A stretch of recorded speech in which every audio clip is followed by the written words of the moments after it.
ਜੀ ਟੀਵੀ ਦੇਖਣ ਵਾਲੇ ਸਾਰੇ ਹੀ ਵਿਅਰਸ ਨੂੰ ਮੈਂ ਵੈਲਕਮ ਕਰਦੀ ਹਾਂ ਐਂਡ ਤੁਹਾਨੂੰ ਸਾਰਿਆਂ ਨੂੰ ਮੈਂ ਬਹੁਤ-ਬਹੁਤ ਦੀਵਾਲੀ ਦੀ ਮੁਬਾਰਕ ਦਿੰਦੀ ਹਾਂ। ਅੱਜ ਧਨਤੇਰਸ ਦਾ ਜੋ ਦਿਨ ਹੈ ਇਹ ਇੰਡੀਆ ਦੇ ਵਿੱਚ ਬਹੁਤ ਹੀ ਧੂਮਧਾਮ ਨਾਲ ਮਨਾਇਆ ਜਾਂਦਾ ਹੈ।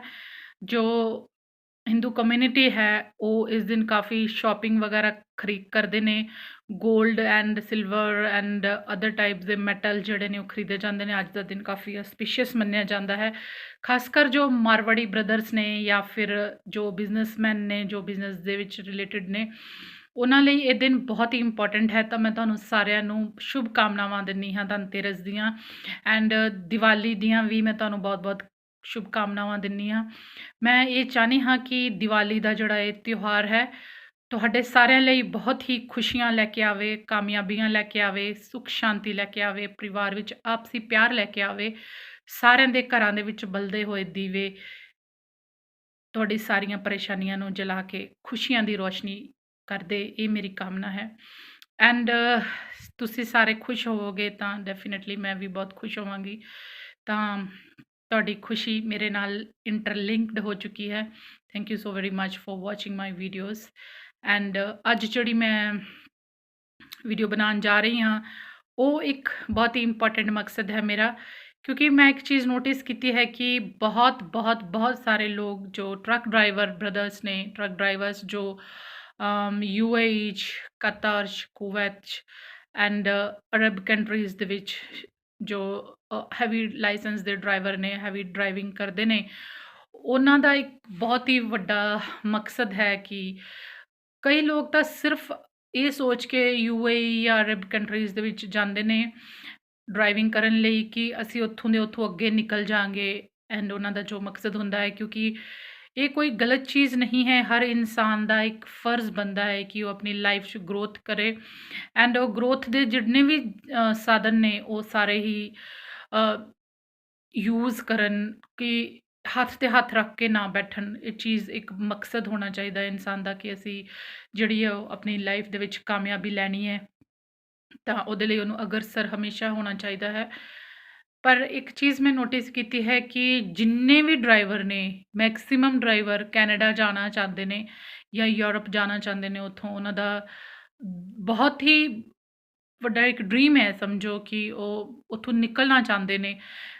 ਇੱਕ ਤਾਂ ਰੀਜ਼ਨ ਹੋ ਸਕਦਾ ਹੈ ਕਿ ਕਰੰਸੀ ਦਾ ਜੋ ਰੀਜ਼ਨ ਹੈ ਇਹੀ ਰੀਜ਼ਨ ਸਭ ਤੋਂ ਵੱਡਾ ਹੈ। ਬਾਕੀ 6-6 7-7 ਹਜ਼ਾਰ 8-8 ਹਜ਼ਾਰ ਤਾਂ ਡਰਾਈਵਰਾਂ ਨੂੰ ਸੈਲਰੀਜ਼ ਹੈਗੇ ਆ यूएई 'ਚ ਐਂਡ ਬਾਹਰ ਅਗਰ ਤੁਸੀਂ ਕੰਪੇਅਰ ਕਰਦੇ ਹੋ ਤਾਂ ਉਹ ਸੈਲਰੀ ਅਗਰ यूएसए ਦੇ ਵਿੱਚ ਫੁੱਲ ਟਾਈਮ ਤੁਸੀਂ ਜਿਹੜੇ ਡਰਾਈਵਰ ਹੋ ਉਹ 4000 ਤੋਂ ਲੈ ਕੇ $7000 ਤੱਕ ਪਰ ਮੰਥ ਕਮਾਉਂਦੇ ਨੇ ਜੋ ਓਨਲੀ ਡਰਾਈਵਰ ਨੇ ਜਿਨ੍ਹਾਂ ਦੀਆਂ ਆਪਣੀਆਂ ਗੱਡੀਆਂ ਨਹੀਂ ਹੈ।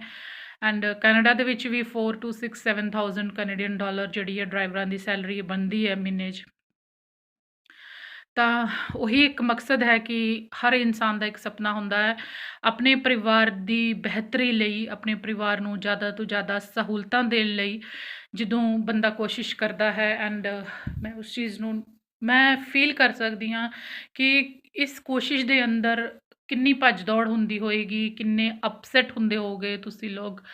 ਕਈ ਲੋਕਾਂ ਨੇ ਕਈ ਏਜੰਟਾਂ ਨੂੰ ਪੈਸੇ ਵੀ ਦਿੱਤੇ ਹੋਣਗੇ ਐਂਡ ਜਿਹੜਾ ਹੈ ਕੋਈ ਰਿਜ਼ਲਟ ਨਿਕਲਿਆ ਨਹੀਂ ਉਸ ਚੀਜ਼ ਦਾ ਕਿ ਵੀਜ਼ਾ ਮਿਲਿਆ ਨਹੀਂ ਜਾਂ ਰਿਜੈਕਸ਼ਨ ਹੋ ਗਿਆ ਜਾਂ ਫਿਰ ਕਿਸੇ ਹੋਰ ਰੀਜ਼ਨ ਨਾਲ ਪੈਸੇ ਖਰਾਬ ਹੁੰਦੇ ਨੇ। ਐਂਡ ਕਈ ਲੋਕਾਂ ਦੀ ਤਾਂ ਮੈਂ ਇਹ ਗੱਲਾਂ ਖੁਦ ਸੁਣੀਆਂ ਨੇ ਕਿ 30 ਲੱਖ ਲੱਗ ਜੇ, 40 ਲੱਖ ਲੱਗ ਜੇ ਇੱਕ ਵਾਰੀ ਅਸੀਂ ਕੈਨੇਡਾ ਪਹੁੰਚ ਜਾਈਏ ਡਰਾਈਵਰ ਦੇ ਵੀਜ਼ੇ 'ਤੇ ਤਾਂ ਕੋਈ ਗੱਲ ਨਹੀਂ, ਕਿੱਲਾ ਇੱਕ ਵਿਕ ਜਾਏਗਾ ਤਾਂ ਫਿਰ ਕੀ ਹੈ, ਕਿੱਲਾ ਵੇਚ ਦਾਂਗੇ।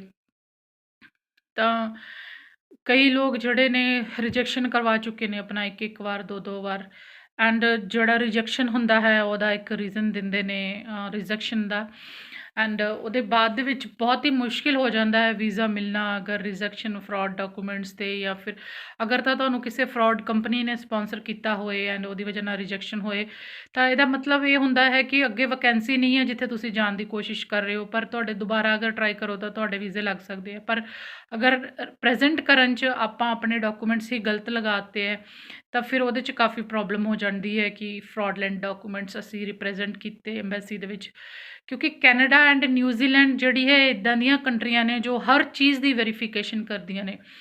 ਇਹ ਸੋਚ ਕੇ ਸਾਨੂੰ ਨਹੀਂ ਬੈਠਣਾ ਚਾਹੀਦਾ ਕਿ ਅਸੀਂ ਜਿਹੜੇ ਆਪਣੇ ਫਲਾਣਾ ਪੇਪਰ ਜਿਹੜਾ ਗਲਤ ਲਾਤਾ ਹੈ, ਢਿੰਗੜਾ ਪੇਪਰ ਗਲਤ ਲਾਤਾ ਹੈ। ਤਾਂ ਜਿਹੜੇ ਤੁਸੀਂ ਡਰਾਈਵਰ ਹੋ, ਬਾਹਰ ਜੋ ਕੰਮ ਕਰਦੇ ਹੋ, ਅਗਰ ਤਾਂ ਤੁਸੀਂ ਵਿਜ਼ਿਟ ਵੀਜ਼ਾ, ਟੂਰਿਸਟ ਵੀਜ਼ਾ ਵੀ ਅਪਲਾਈ ਕਰਨਾ ਹੈ, ਤਾਂ ਆਪਣੀ ਕਿਸੇ ਚੀਜ਼ ਨੂੰ ਤੁਹਾਨੂੰ ਛੁਪਾਉਣ ਦੀ ਜ਼ਰੂਰਤ ਨਹੀਂ ਹੈ। ਤੁਹਾਡੇ ਸਾਰਿਆਂ ਦੇ NRI ਅਕਾਊਂਟ ਹੁੰਦੇ ਹੈ, ਸੈਲਰੀ ਜਿਹੜੀ ਹੈ ਅਕਾਊਂਟਾਂ ਦੇ ਵਿੱਚ ਜਾਂਦੀ ਹੈ। ਤੁਸੀਂ ਆਪਣੀ ਕੰਪਨੀ ਦੀ ਡਿਟੇਲ ਦੇਣਾ ਨਾ ਭੁੱਲੋ।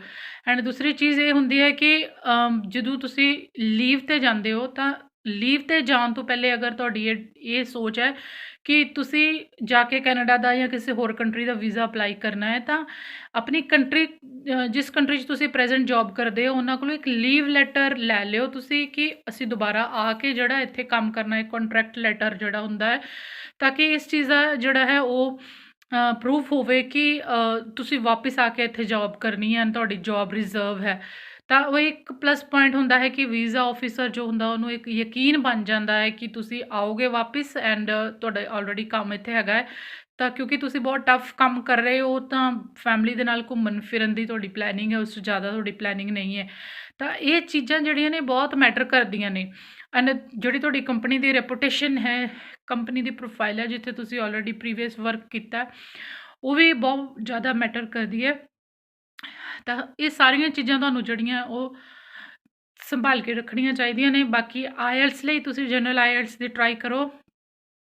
1 ਮਹੀਨੇ ਦੀ ਟਰਾਈ ਨਾ ਕਰੋ, ਤੁਸੀਂ 3-4 ਮਹੀਨੇ ਪਹਿਲੇ ਪ੍ਰੈਕਟਿਸ ਕਰੋ, ਉਹਦੇ ਬਾਅਦ 'ਚ IELTS ਲਿਖੋ, ਤਾਂ ਕਿ ਤੁਹਾਨੂੰ ਅੱਛੇ ਬੈਂਡ ਆਉਣ, ਤੁਸੀਂ ਲਿਖ ਸਕੋ, ਸੁਣ ਸਕੋ, ਪੜ੍ਹ ਸਕੋ, ਸਮਝ ਸਕੋ ਐਂਡ ਰਿਸਪੌਂਡ ਕਰ ਸਕੋ। ਇੰਗਲਿਸ਼ ਜਿਹੜੀ ਥੋੜ੍ਹੀ ਬਹੁਤੀ ਵੀ ਹੈਗੀ ਹੈ, ਕਿਉਂਕਿ ਮੈਂ ਇੱਕ ਚੀਜ਼ ਹੋਰ ਓਬਜ਼ਰਵ ਕੀਤੀ ਹੈ, ਜੋ ਲੋਕ ਕਈ ਲੋਕ ਤਾਂ ਬਹੁਤ ਸਾਰੇ ਲੋਕ ਮੈਨੂੰ ਇੱਦਾਂ ਦੇ ਅੱਜ ਕੱਲ੍ਹ ਮਿਲ ਰਹੇ ਡਰਾਈਵਰ ਜੋ ਬਹੁਤ ਵਧੀਆ ਇੰਗਲਿਸ਼ ਲੈਂਗੁਏਜ ਬੋਲਦੇ ਹੈ ਐਂਡ ਗ੍ਰੈਜੂਏਟ ਹੈ ਇੰਗਲਿਸ਼ ਮੀਡੀਅਮ ਦੇ ਵਿੱਚ। ਦਿੱਲੀ ਸਾਈਡ ਦੇ ਬਹੁਤ ਸਾਰੇ ਬੱਚਿਆਂ ਨਾਲ ਮੇਰੀ ਗੱਲ ਹੁੰਦੀ ਹੈ, ਤਾਂ they are actually good educated people and they are into Kuwait and Bahrain side 'ਚ ਜੋ ਡਰਾਈਵਰ ਜਾ ਰਹੇ ਆ ਅੱਜ ਕੱਲ੍ਹ ਦੇ ਮੁੰਡੇ, IELTS ਵੀ ਕੀਤੀ ਹੋਈ ਹੈ ਉਹਨਾਂ ਨੇ।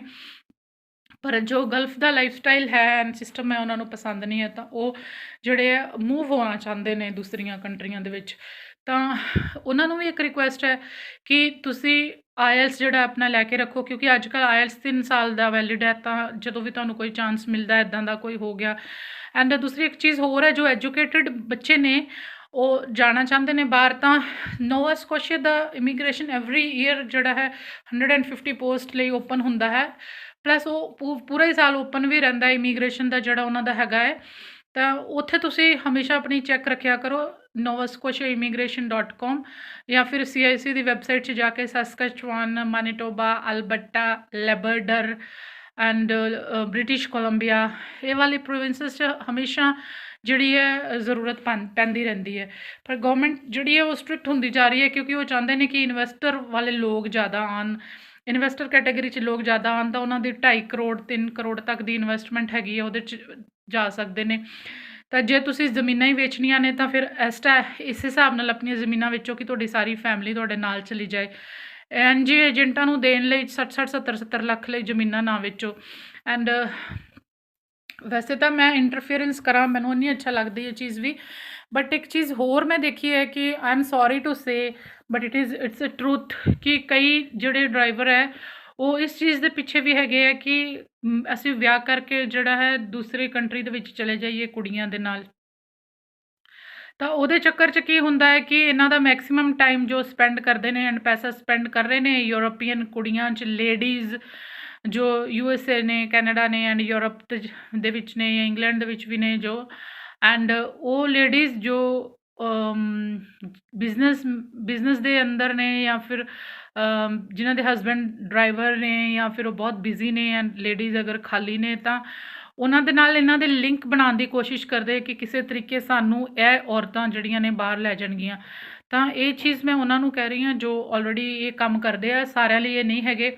ਇੱਦਾਂ ਦੇ ਸ਼ਾਰਟਕਟ ਲੈਣ ਨਾਲ ਤੁਹਾਡਾ ਕੁਝ ਹੋਣ ਵਾਲਾ ਨਹੀਂ ਹੈ, ਕਿਉਂਕਿ ਔਰਤਾਂ ਭਾਵੇਂ ਵਿਹਲੀਆਂ ਨੇ, ਭਾਵੇਂ ਤੁਹਾਡੇ ਨਾਲ ਗੱਲਬਾਤ ਕਰਦੀਆਂ ਨੇ, ਉਹਨਾਂ ਨੂੰ ਅਗਰ ਇਹ ਪਤਾ ਵੀ ਹੈ ਜਾਂ ਨਹੀਂ ਵੀ ਪਤਾ ਕਿ ਤੁਹਾਡਾ ਮਕਸਦ ਐਕਚੁਅਲੀ ਸਿਰਫ ਬਾਹਰ ਆਉਣਾ ਹੈ, ਤਾਂ ਉਹ ਚੀਜ਼ਾਂ ਉਹਨਾਂ ਨੂੰ ਵੀ ਪਤਾ ਹੁੰਦੀਆਂ ਨੇ। ਅਗਰ ਤੁਸੀਂ ਕਲੈਵਰ ਹੋ ਤਾਂ ਉਹ ਤੁਹਾਡੇ ਤੋਂ ਵੀ ਜ਼ਿਆਦਾ ਕਲੈਵਰ ਨੇ। ਤਾਂ ਇਹ ਜਿਹੜਾ ਇੱਕ ਤੁਹਾਡਾ ਟਾਈਮ ਵੇਸਟ ਹੈ, ਹੋਰ ਕੁਝ ਨਹੀਂ ਹੈ। ਐਂਡ ਜਿਹੜੇ ਲੋਕ ਮੈਰਿਡ ਹੈ, ਤਾਂ ਤੁਸੀਂ ਖੁਦ ਸੋਚੋ ਕਿ ਅਗਰ ਤੁਹਾਡਾ ਕਿਸੇ ਨਾਲ ਅਫੈਕਸ਼ਨ ਹੋ ਵੀ ਗਿਆ, ਲਵ ਅਫੇਅਰ ਚੱਲ ਵੀ ਗਿਆ, ਕੋਈ ਕੁੜੀ ਰੈਡੀ ਹੋ ਵੀ ਗਈ ਹੈ ਤੁਹਾਡੇ ਨਾਲ ਵਿਆਹ ਕਰਵਾਉਣ ਲਈ, ਤਾਂ ਆਪਣੇ ਹਸਬੈਂਡ ਨੂੰ ਆਪਣੇ ਬੱਚਿਆਂ ਨੂੰ ਛੱਡ ਕੇ ਤੁਹਾਡੇ ਨਾਲ ਆਏਗੀ। ਐਂਡ ਤੁਹਾਨੂੰ ਇਹ ਚੀਜ਼ ਵੀ ਪਤਾ ਹੈ ਕਿ ਤੁਸੀਂ ਸਿਰਫ ਉਸ ਕੰਟਰੀ 'ਚ ਜਾਣ ਲਈ ਮੈਰਿਜ ਕਰਵਾਉਣੀ ਹੈ, ਉਸ ਤੋਂ ਇਲਾਵਾ ਹੋਰ ਤੁਹਾਡਾ ਕੋਈ ਇੰਟੈਂਸ਼ਨ ਨਹੀਂ ਹੈਗਾ। ਤਾਂ ਇੱਕ ਫੈਮਿਲੀ ਪੂਰੀ ਸਪੋਇਲ ਹੁੰਦੀ ਹੈ। ਐਂਡ ਤੁਹਾਡੀ ਆਪਣੀ ਫੈਮਿਲੀ, ਜੋ ਲੋਕ ਮੈਰਿਡ ਨੇ ਐਂਡ ਮੈਰਿਡ ਹੋਣ ਦੇ ਬਾਅਦ 'ਚ ਕਹਿੰਦੇ ਨੇ ਕਿ ਅਸੀਂ ਅਨਮੈਰਿਡ ਹਾਂ, ਮੈਂ ਮੁੰਡੇ ਹਾਂ, ਅਸੀਂ ਮੈਰਿਡ ਨਹੀਂ ਹਾਂ, ਜਿਨ੍ਹਾਂ ਦੇ ਬੱਚੇ ਵੀ 20-20 ਸਾਲਾਂ ਦੇ ਹੁੰਦੇ ਨੇ, ਤਾਂ ਇੱਦਾਂ ਦੀਆਂ ਹਰਕਤਾਂ ਵੀ ਕਰਦੇ ਨੇ ਕਈ ਲੋਕ। ਤਾਂ ਉਹ ਇਹ ਹਰਕਤਾਂ ਨਾਲ ਕੰਟਰੀਆਂ ਦੇ ਵੀਜ਼ੇ ਨਹੀਂ ਲੱਗਣੇ, ਕਿਉਂਕਿ ਕੋਈ ਬੰਦਾ ਅਗਰ ਡਿਵੋਰਸਡ ਹੈਗਾ ਹੈ, ਅਗਰ ਕਿਸੇ ਵੈਸਟਰਨ ਕੰਟਰੀ ਦੇ ਵਿੱਚ, ਤਾਂ ਉਹ ਅਗਰ ਆ ਕੇ ਦੂਸਰੀ ਔਰਤ ਨਾਲ ਵਿਆਹ ਕਰਦਾ ਹੈ ਤਾਂ ਉਹ ਪ੍ਰੋਸੈਸ ਬਹੁਤ ਆਰਾਮ ਨਾਲ ਹੁੰਦਾ ਹੈ। ਪਰ ਅਗਰ ਕੋਈ ਕੰਟਰੀ ਦੀ ਅਗਰ ਤਾਂ ਵਾਈਟ ਲੇਡੀ ਹੈ ਤਾਂ ਉਹਦਾ ਪ੍ਰੋਸੈਸ ਜਿਹੜਾ ਅਲੱਗ ਹੈ। ਅਗਰ ਉਹ ਦਿਖਾਉਂਦੀ ਹੈ ਕਿ ਤੁਹਾਡਾ ਕੋਈ ਰਿਲੇਸ਼ਨਸ਼ਿਪ ਹੈਗਾ ਹੈ, ਤੁਸੀਂ ਮਿਲੇ ਹੋ ਜਾਂ ਗੱਲਬਾਤ ਹੈ, ਤਾਂ ਉਹਦਾ ਵੀ ਗੱਲ ਵੱਖਰਾ ਹੈ। ਪਰ ਜੋ ਦੇਸੀ ਲੇਡੀਜ਼ ਨੇ ਜਾਂ ਉਹ ਅਗਰ ਫੈਮਿਲੀ ਨੂੰ ਡਿਵੋਰਸ ਦੇ ਕੇ ਛੱਡ ਕੇ ਜਾਂਦੀਆਂ ਨੇ ਤਾਂ ਕਾਫੀ ਮੁਸ਼ਕਿਲ ਹੁੰਦੀ ਹੈ ਉਹਨਾਂ ਲਈ। ਤਾਂ ਉਹ ਚਾਹੁੰਦੀਆਂ ਵੀ ਨਹੀਂ ਹੈ ਕਿ ਅਸੀਂ ਵਾਪਸ ਕਿਉਂਕਿ ਸਾਰੀਆਂ ਵਿਆਹ ਕਰਵਾ ਕੇ ਆ ਕੇ ਸੈੱਟ ਹੋਈਆਂ ਹੁੰਦੀਆਂ, ਤਾਂ ਫਿਰ ਦੁਬਾਰਾ ਦੇਸੀ ਨਾਲ ਵਿਆਹ ਕਰਕੇ ਉਹਨੂੰ ਇੱਥੇ ਲੈ ਕੇ ਆਉਣਾ ਐਂਡ ਫਿਰ ਜਿਹੜਾ ਦੁਬਾਰਾ ਆਪਣੀ ਲਾਈਫ ਸਟਾਰਟ ਕਰਨੀ, ਵੈਰੀ ਵੈਰੀ ਕੰਪਲੀਕੇਟਿਡ, ਰਿਸਕੀ ਹੈ ਬਹੁਤ ਜ਼ਿਆਦਾ। ਤਾਂ ਇਹ ਇੱਦਾਂ ਦੇ ਜਿਹੜੇ ਕੰਮ ਨੇ ਨਾ, ਇਹ ਪਹਿਲਾਂ ਹੁੰਦੇ ਸੀਗੇ ਕਿਉਂਕਿ ਉਸ ਟਾਈਮ ਔਰਤਾਂ ਨੂੰ ਪਤਾ ਨਹੀਂ ਸੀ ਕਿ ਇਹ ਕੰਮ ਹੁੰਦੇ, ਕਿ ਪੱਕੇ ਹੋ ਕੇ ਸਾਨੂੰ ਛੱਡ ਦੇਣਗੇ, ਵਿਆਹੇ ਨੇ ਪਿੱਛੇ ਵੀ ਫੈਮਲੀਆਂ ਨੇ। ਤਾਂ ਇਹ ਚੀਜ਼ਾਂ ਕਾਫੀ ਟਫ ਨੇ। ਇਹ ਚੀਜ਼ਾਂ 'ਚ ਤੁਸੀਂ ਆਪਣੀ energy and money and time ਨਾ ਵੇਸਟ ਕਰੋ। ਡਾਇਰੈਕਟ ਤੁਸੀਂ ਆਪਣੀ ਜਿਹੜੀ ਇਨਫੋਰਮੇਸ਼ਨ ਵਧਾਓ, ਕਿਉਂਕਿ ਫਿਰ ਇੱਦਾਂ ਦੇ ਮੈਂ ਬਹੁਤ ਸਾਰੇ ਕੇਸਿਸ ਦੇਖੇ ਹੈ ਕਿ ਫਿਰ ਜਦੋਂ ਉਹਨਾਂ ਨੂੰ ਪਤਾ ਚੱਲਦਾ ਹੈ ਤਾਂ ਫਿਰ ਕਾਫੀ ਪ੍ਰੋਬਲਮ ਹੁੰਦੀ ਹੈ।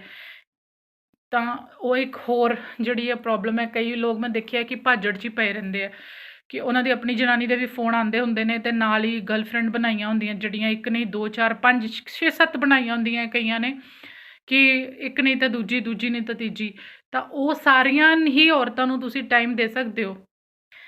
ਤਾਂ ਤੁਸੀਂ ਸੋਚੋ ਕਿ ਇੱਕ ਔਰਤ ਨੂੰ ਹੀ ਇੰਨਾ ਟਾਈਮ ਚਾਹੀਦਾ ਹੁੰਦਾ ਹੈ, ਘਰ ਦੇ ਕਿੰਨੇ ਕੰਮ ਹੁੰਦੇ ਆ, ਕਿੰਨੇ ਰਿਸ਼ਤੇਦਾਰ ਹੁੰਦੇ ਆ, ਕਿੰਨੀਆਂ ਗੱਲਾਂ ਹੁੰਦੀਆਂ। ਚਲੋ ਇੱਕ ਹੋਰ ਤੁਹਾਡੀ ਐਕਸਟਰਾ ਹੋ ਗਈ, ਪਰ ਜਿਨ੍ਹਾਂ ਦੀਆਂ 2-2 4-4 ਨੇ, ਉਹਨਾਂ ਦਾ ਤਾਂ ਰੱਬ ਰਾਖਾ, ਪਤਾ ਨਹੀਂ ਉਹ ਕੀ ਸੋਚਦੇ ਆ। ਐਂਡ ਮੈਨੂੰ ਨਹੀਂ ਪਤਾ, ਪਰ ਹਾਂ ਮੇਰੇ ਨੋਟਿਸ 'ਚ ਇੱਦਾਂ ਦੀ ਗੱਲ ਆਈ ਸੀ ਤਾਂ ਕਾਫੀ ਖ਼ਰਾਬ ਲੱਗਿਆ ਮੈਨੂੰ ਵੀ, ਕਿ ਇੱਕ ਤਾਂ ਤੁਸੀਂ ਆਪਣੀ ਜਾਨ ਨੂੰ ਮੁਸੀਬਤ, ਉੱਪਰੋਂ ਗੱਡੀ ਦਾ ਕੰਮ ਹੈ ਤੁਹਾਡਾ, ਡਰਾਈਵਿੰਗ ਦਾ ਤੁਸੀਂ ਚਲਾਉਣੀ ਹੈ।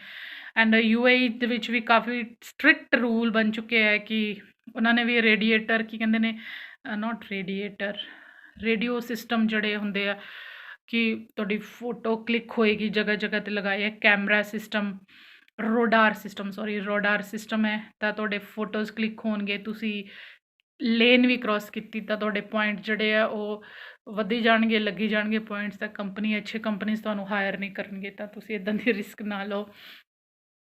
ਬਾਕੀ ਕਰਨ ਨੂੰ ਬਥੇਰਾ ਕੁਛ ਹੈ।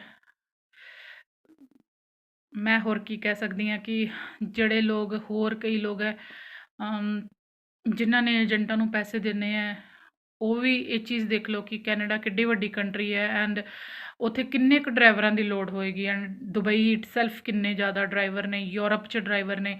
ਐਂਡ ਉਹਦੇ ਬਾਅਦ 'ਚ ਕਈ ਲੋਕ ਤਾਂ ਮੈਂ ਵੀ ਦੇਖਿਆ ਕਿ ਆਸਟ੍ਰੇਲੀਆ 'ਚੋਂ ਵੀ ਕੈਨੇਡਾ ਜਾਣਾ ਚਾਹੁੰਦੇ ਨੇ। ਕਿੱਦਾਂ ਦਾ ਆਪਸ਼ਨ ਹੈ ਦੇਖੋ, ਕਿ Australia is a good country, ਕਿ ਉੱਥੇ ਜ਼ਿਆਦਾ ਠੰਡ ਨਹੀਂ ਹੈ, ਗਰਮੀ ਨਹੀਂ ਹੈ, ਬਹੁਤ ਹੀ ਵਧੀਆ ਵੈਦਰ ਹੈ ਐਂਡ ਐਟਮੋਸਫੇਅਰ ਵੀ ਅੱਛਾ ਹੈ, ਕਿ ਹੈਲਥ ਕੋਈ ਇਸ਼ੂਜ਼ ਹੁੰਦੇ ਨਹੀਂ ਹੈ। ਠੰਡੀਆਂ ਕੰਟਰੀਆਂ 'ਚ ਹੈਲਥ ਇਸ਼ੂਜ਼ ਕਾਫੀ ਜ਼ਿਆਦਾ ਹੁੰਦੇ ਨੇ। ਕਿ ਐਂਡ ਦੂਸਰੀ ਜਿਹੜੀ ਚੀਜ਼, ਇੱਕ ਹੋਰ ਬਹੁਤ ਇੰਪੋਰਟੈਂਟ ਚੀਜ਼ ਹੈ ਕਿ ਜਿਹੜੇ ਲੋਕ ਇਹ ਸੋਚਦੇ ਨੇ ਕਿ ਅਸੀਂ ਜਿਹੜੇ ਹੈ ਉਹ ਕੈਨੇਡਾ ਜਾਂ ਅਮਰੀਕਾ ਵਰਗੀਆਂ ਕੰਟਰੀਆਂ ਦੇ ਵਿੱਚ ਅਸੀਂ ਚਲੇ ਜਾਵਾਂਗੇ, ਤਾਂ UAE ਦਾ ਠੀਕ ਹੈ ਤੁਸੀਂ ਲੈਫਟ ਸਾਈਡ ਡਰਾਈਵ ਕਰ ਰਹੇ ਹੋ, ਪਰ ਉਹ ਜਿਹੜੀ ਕੈਨੇਡਾ ਵਾਲੀ ਕੰਟਰੀ ਹੈ ਉੱਥੇ ਇੰਨੀ ਜ਼ਿਆਦਾ ਸਨੋ ਜੰਮਦੀ ਹੈ ਸਨੋ ਦੇ ਟਾਈਮ। ਐਂਡ ਜਿਹੜੇ ਤੁਸੀਂ 15-15 20-20 ਦਿਨਾਂ ਦੇ ਟ੍ਰਿਪ ਹੁੰਦੇ ਨੇ ਇਹਨਾਂ ਦੇ, ਤਾਂ ਉਹ ਸਨੋ ਦੇ ਵਿੱਚ ਡਰਾਈਵਿੰਗ ਕਰਨ ਦਾ ਐਕਸਪੀਰੀਅੰਸ ਜਿਹੜਾ UAE ਵਾਲਿਆਂ ਨੂੰ ਨਹੀਂ ਹੁੰਦਾ। ਹਾਂ ਇਹ ਗੱਲ ਸਹੀ ਹੈ ਕਿ ਸਨੋ ਦੇ ਟਾਇਰਸ ਅਲੱਗ ਹੁੰਦੇ ਨੇ, ਉਹ ਚੇਂਜ ਕੀਤੇ ਜਾਂਦੇ ਨੇ। ਸਨੋ ਸਟਰੋਮ ਵੀ ਆਉਂਦੇ ਨੇ ਕੈਨੇਡਾ ਦੇ ਵਿੱਚ, ਤਾਂ ਉਸ ਟਾਈਮ ਕਾਫੀ ਮੁਸ਼ਕਿਲ ਹੁੰਦੀ ਹੈ, ਗੱਡੀਆਂ ਫਸ ਜਾਂਦੀਆਂ ਸਨੋ ਸਟਰੋਮਾਂ ਦੇ ਵਿੱਚ ਐਂਡ ਕਾਫੀ ਐਕਸੀਡੈਂਟਸ ਵੀ ਉਸ ਟਾਈਮ ਹੁੰਦੇ ਆ। ਤਾਂ ਜਦੋਂ ਤੁਸੀਂ ਇੱਥੋਂ ਉੱਥੇ ਜਾਣਾ ਹੈ ਤਾਂ ਤੁਹਾਨੂੰ $6-7 ਹਜ਼ਾਰ ਦੀ ਜੋਬ ਨਹੀਂ ਮਿਲਣੀ, ਤੁਹਾਨੂੰ ਸਾਈਡ ਵਾਲੀ ਜੋਬ, ਅਸਿਸਟੈਂਟ ਡਰਾਈਵਰ ਦੀ ਜੋਬ ਲੱਗੇਗੀ। ਐਂਡ ਤੁਸੀਂ ਹੌਲੀ ਹੌਲੀ ਜਿੱਦਾਂ 1 ਸਾਲ 2 ਸਾਲ ਤੁਸੀਂ ਕੰਮ ਕੀਤਾ, ਫਿਰ ਉਹਦੇ ਬਾਅਦ 'ਚ ਤੁਹਾਨੂੰ ਇੰਡੀਵਿਜੂਅਲ ਫੁੱਲ ਸੈਲਰੀ ਦੀ ਜੋਬ ਮਿਲਣੀ ਹੈ। ਅਦਰਵਾਈਜ਼ ਥੋੜ੍ਹੀ ਸੈਲਰੀ 'ਤੇ ਤੁਹਾਨੂੰ ਰੱਖਣਾ ਹੈ। ਪਹਿਲਾਂ ਤੁਹਾਨੂੰ ਡਰਾਈਵਿੰਗ ਸਿਖਾਉਣਗੇ ਐਂਡ ਬਰਫ਼ 'ਤੇ ਕਿੱਦਾਂ ਡਰਾਈਵ ਕਰਨੀ ਹੈ, ਗੱਡੀ ਕਿੱਦਾਂ ਕੰਟਰੋਲ ਕਰਨੀ ਹੈ। ਐਂਡ ਲੋਡਿਡ ਗੱਡੀ ਹੁੰਦੀ ਹੈ, ਉਹਦਾ ਤਾਂ ਖੈਰ ਤੁਹਾਨੂੰ ਤਜਰਬਾ ਹੁੰਦਾ ਹੈ। ਐਂਡ ਕਿਉਂਕਿ UAE ਦੀ ਗੱਡੀਆਂ ਵੀ ਕਿਸੇ ਪਾਸਿਓਂ ਘੱਟ ਨਹੀਂ ਹੈ, ਪਰ ਜੋ ਗੱਡੀਆਂ ਬਰਫ਼ 'ਤੇ ਚੱਲਦੀਆਂ ਨੇ ਉਹ ਗੱਡੀਆਂ ਬਹੁਤ ਜ਼ਿਆਦਾ ਐਡਵਾਂਸ ਨੇ। ਐਂਡ ਅਸਿਸਟੈਂਟ ਡਰਾਈਵਰਸ ਲਈ ਵੀ ਜਗ੍ਹਾ ਹੁੰਦੀ ਹੈ, ਉਹ ਤਾਂ ਇੱਕ ਪੂਰਾ ਕੈਬਿਨ ਹੁੰਦਾ। ਤੋ ਜੋ ਵੀ ਤੁਸੀਂ ਕਰਨਾ ਹੈ, ਏਜੰਟਾਂ ਦੇ ਘਰ ਭਰਨ ਤੋਂ ਚੰਗੇ ਆਪਣੇ ਵੀਜ਼ੇ ਦੇ ਰਿਜੈਕਸ਼ਨ ਕਰਨ ਤੋਂ ਚੰਗੀ ਗੱਲ ਹੈ ਕਿ ਪਹਿਲੇ ਤੁਸੀਂ ਪੂਰੀ ਇਨਫੋਰਮੇਸ਼ਨ ਲੈ ਲਓ। ਬਹੁਤ ਜ਼ਿਆਦਾ ਫਰੋਡ ਹੋ ਰਹੇ ਨੇ, ਬਹੁਤ ਬਹੁਤ ਜ਼ਿਆਦਾ ਮੇਰੀ ਨੌਲੇਜ 'ਚ ਆ ਰਹੇ ਨੇ, ਮੇਰੇ ਜਿੱਦਾਂ ਜਿੱਦਾਂ ਗੱਲਬਾਤ ਹੋ ਰਹੀ ਹੈ ਲੋਕਾਂ ਨਾਲ ਬਹੁਤ ਸਾਹਮਣੇ ਆ ਰਹੇ ਨੇ। ਮੈਂ ਆਪਣੀ ਵੀਡੀਓ ਦੇ ਵਿੱਚ ਤੁਹਾਡੇ ਨਾਲ ਉਹ ਵੀ ਸ਼ੇਅਰ ਕਰਾਂਗੀ, ਪਰ ਤੁਸੀਂ ਖੁਦ ਆਪਣੀ ਨੌਲੇਜ ਪਹਿਲਾਂ ਗੇਨ ਕਰੋ, ਸ਼ਾਰਟਕਟਸ ਨਾ ਅਪਣਾਓ, ਕਿਉਂਕਿ ਸ਼ਾਰਟਕਟ ਸਿਰਫ ਟਾਈਮ ਪਾਸ ਹੈ। ਜੇ ਤੁਸੀਂ ਟਾਈਮ ਵੇਸਟ ਕਰ ਰਹੇ ਹੋ ਆਪਣੀ ਲਾਈਫ ਦਾ, ਹੋਰ ਕੁਝ ਨਹੀਂ ਹੁੰਦਾ ਉਸ ਤੋਂ ਇਲਾਵਾ।